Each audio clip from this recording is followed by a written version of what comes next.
इस वीडियो में हम पेग रेशियो यानी price earning to growth ratio के बारे में बात करेंगे। पिछले वीडियो में हमने प्राइस टू अर्निंग रेशियो के बारे में प्राइस टू अर्निंग रेशियो में जब हम किसी भी कंपनी के वैल्यू को देखते हैं तो उसमें ग्रोथ फैक्टर को कंसीडर नहीं किया जाता कि कितना कंपनी का फ्यूचर ग्रोथ है, उसका जो है कोई भी कंट्रीब्यूशन नहीं होता उस रेशियो में। तो जिससे कि किसी भी कंपनी का जो कंप्लीट पिक्चर है वो पता नहीं चल पाता, जिससे कि इन्वेस्टमेंट के डिसीजन जो होता है वो एक्यूरेटली नहीं हो पाता कभी कभी। तो उस वजह से ही पेग रेशियो बनाया गया है। इस वीडियो में हम price to earning growth ratio के बारे में जानेंगे, ये किस तरीके से हम यूज करते हैं पेग रेशियो का ये भी जानेंगे, और ये भी जानेंगे कि किस तरीके से हम विद इन अ सेकेंड किसी भी कंपनी का पेग रेशियो जान सकते हैं और इसके क्या क्या लिमिटेशंस हैं, कहाँ पे हमें अप्लाई नहीं करना होता है। ये सारी बातें हम इस वीडियो में जानेंगे। अगर आपने इस चैनल को सब्सक्राइब नहीं किया है तो सब्सक्राइब कर लें और बेल आइकन को दबा दें। चलिए शुरू करते हैं। पेग रेशियो का पता तब चलता है जब हम प्राइस टू अर्निंग रेशियो किसी भी कंपनी के प्राइस टू अर्निंग रेशियो में से जो फ्यूचर ग्रोथ है, एक्सपेक्टेड ग्रोथ रेट है, उससे डिवाइड कर देते हैं तो हमें पेग रेशियो पता चल जाता है। जैसे कि प्राइस टू अर्निंग रेशियो अगर किसी कंपनी का 30 है तो इसका मतलब ये होता है सिंपली कि अगर हमें 1 रुपए अर्न करना है तो उस कंपनी में 30 रुपए इन्वेस्ट करना पड़ेगा। और हमेशा जो low price to earning ratio होता है उसमें ही हम इन्वेस्ट करना चाहते हैं, लेकिन हर stock low price to earning ratio पे अवेलेबल नहीं होता है। तो ऐसे में क्या हमें इन्वेस्ट नहीं करना चाहिए? तो ये डिपेंड करता है कि हमारा फ्यूचर का ग्रोथ कंपनी कितना करने वाली है। अगर प्राइस टू अर्निंग 50 रुपए भी है तो भी लोग देने को तैयार हो जाते हैं। उसका वजह होता है कि कंपनी का फ्यूचर ग्रोथ कितना है। अगर हम सिंपली देखें प्राइस टू अर्निंग रेशियो को अर्निंग पर शेयर ग्रोथ को डिवाइड करेंगे तो पेग रेशियो का पता चलता है। अभी हम लाइव एग्जांपल से भी देखेंगे। यहाँ पे जो कंपनी का फ्यूचर ग्रोथ होता है, फ्यूचर प्रॉफिट ग्रोथ होता है, उसको हम 1 सालों का भी ले सकते हैं, 5 सालों का भी ले सकते हैं, 3 सालों का भी ले सकते हैं एवरेज। ये अलग अलग कैलकुलेशन मेथड पे डिपेंड करता है, कोई कितना भी ले सकता है, लेकिन सबसे जो रिसेंट ट्रेंड होता है उस पे हमें ज्यादा भरोसा करना चाहिए। चलिए अब लाइव देख लेते हैं कि कैसे price to earning growth ratio पता करते हैं। किसी भी स्टॉक के पेग रेशियो को जानने के लिए सबसे पहले हम screener.in पे चलते हैं और जिस भी स्टॉक का हमें पेग रेशियो जानना है उस स्टॉक को सर्च करते हैं। उस स्टॉक को सर्च करने के बाद अगर हम देखें तो कंपनी का प्राइस टू अर्निंग रेशियो हमें पता चल गया 16.88 है। अब हम यहाँ से प्रॉफिट को ग्रोथ को देख लेते हैं। कंपनी के प्रॉफिट ग्रोथ को देखने के लिए आप यहाँ पे देखिए एड रेशियो है, तो लास्ट 5 ईयर का प्रॉफिट ग्रोथ देख लेते हैं। तो यहाँ पे हमें प्रॉफिट ग्रोथ लास्ट 5 ईयर का मिल गया 20.63। तो हम कैलकुलेटर की मदद से जब हम प्राइस टू अर्निंग रेशियो में लास्ट 5 ईयर का प्रॉफिट ग्रोथ को डिवाइड कर देंगे तो हमें पेग रेशियो का पता चल जाएगा। अब हम कैलकुलेट कर लेते हैं कितना आएगा।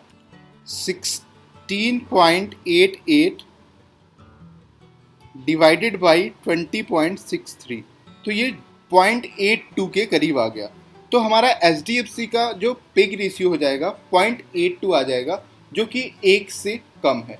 तो जब भी पेग रेशियो किसी भी स्टॉक का 1 से कम हो वो अंडर वैल्यूड स्टॉक होता है। तो पेग रेशियो की मदद से हम ऐसे ही अंडर वैल्यूड स्टॉक को देख सकते हैं। एक और स्टॉक भी देख लेते हैं, ले लेते हैं बजाज होल्डिंग्स। अगर हम देखें यहाँ पे प्रॉफिट ग्रोथ है 8.93 5 सालों का और प्राइस टू अर्निंग रेशियो है 7.43। 7.42 में हम 8.93 को डिवाइड कर देते हैं।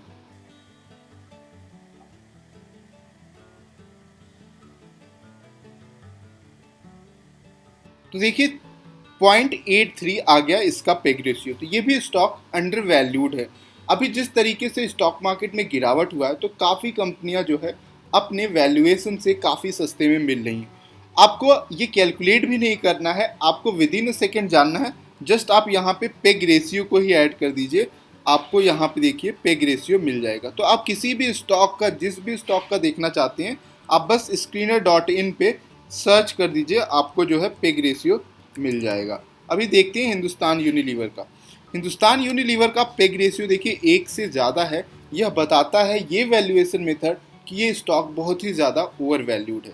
मैंने आपसे कहा था कि मैं ये भी बताऊंगा कि पेग रेशियो के अंदर क्या लिमिटेशंस है, कहाँ हमें अप्लाई नहीं करना चाहिए। जो बहुत ही ज़्यादा बड़ी कंपनी होती है वो कंपनियां सर्टेनली कम ग्रो करती हैं छोटी कंपनियों के मुकाबले, तो उनका पेग रेशियो हमेशा ज़्यादा होगा। फॉर एग्जांपल हमने HUL का देख लिया। ऐसे ही कोई भी बड़ी कंपनी को अगर हम देखेंगे तो हमें जो है पेग रेशियो से यहाँ पे भी देखिए ये ओवर वैल्यूड स्टॉक बता रहा है। तो ऐसे स्टॉक्स जो बहुत बड़े हैं और साथ के साथ जिनका ग्रो होने के चांसेस कम है, तो वहाँ पे पेग रेशियो का वैल्यूएशन काम नहीं करेगा।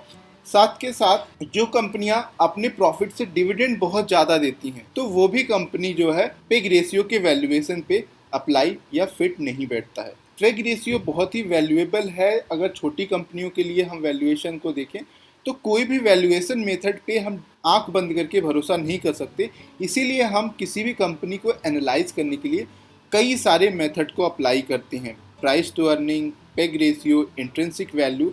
और जब हम बहुत सारे वैल्यूएशन मेथड से एनालाइज करते हैं तो हमारे जो गलत होने के चांसेस होते हैं वो कम हो जाता है। तो हम डिफरेंट वैल्यूएशन मेथड को ऐसे ही अप्लाई करके अपने गलत होने के चांसेस को रिड्यूस करते हैं, क्योंकि स्टॉक मार्केट में कोई एक रूल या कोई थंब रूल नहीं होता जिसको कि आप ब्लाइंडली ट्रस्ट करें। तो आई होप कि पेग रेशियो कैसे निकालते हैं, किसी भी स्टॉक का कैसे चेक करते हैं और कहाँ हमें अप्लाई करना होता है, ये आपको समझ में आ गया होगा। अगर समझ में आ गया है तो आप इस वीडियो को लाइक करें, शेयर करें और इसको चैनल को सब्सक्राइब करना ना भूलें। Thank you for watching this video.